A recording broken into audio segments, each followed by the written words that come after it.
ஓம் சக்தி பராசக்தி மகாசக்தி முழுமுக சர்வ வல்லமை கொண்ட தென்முக வராய் சுவாமியை அனுகிரகப்படுத்த பேமே அறிவோம். நாளைக்கு வேலைக்கிழமை பார்த்தீங்கன்னா வைகாசி மாதம் அமாவாசை பூஜை சிறப்பாக நடைபெற உள்ளது.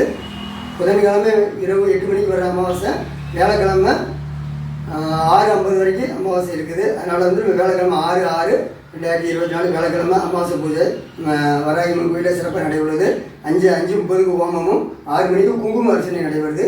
இந்த குங்கும அர்ச்சனை வந்து அதோடைய நோக்கம் என்னென்னு கேட்டிங்கன்னா, முன்னோர்கள் தோசை இருந்தாலும் பித்திரு தோசை இருந்தாலும் சரி, நமக்கு ஏதாவது பிரச்சனை இருந்தாலும் சரி, மனது ரீதியாக ரத்த ரீதியாக உடம்பு ரீதியாக அந்த மாதிரி விஷயங்கள் இருக்கும்போது இந்த அமாவாசை பூஜை அன்றைக்கி அம்மாவுக்கு ரொம்ப பிடிச்சனால அந்த அமாவாசைனால இந்த அமாவாசைக்கு அம்மாவுக்கு வந்து ஃபுல்லாகவே குங்கும அர்ச்சனை பண்ணி அந்த குங்குமத்தை எடுத்து பிரசாதமாக கொடுக்குறோம். அதனால் வந்து உங்களுக்கு எப்பேற்பட்ட பிரச்சனையெல்லாம் சரி பண்ணுறதுக்கு அம்மா ரெடியாக இருக்கிறா.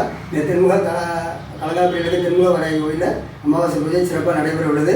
அனைவரும் கலந்து கொண்டு குங்கும அர்ச்சனை செய்து பயன்படுமாறு கேட்டுக்கொள்கிறோம். சாமலாயுத்மகே கலகசாயத்மகே தன்னோ தென்முக வராகி சமர்ப்பயாமே அறிவோம்.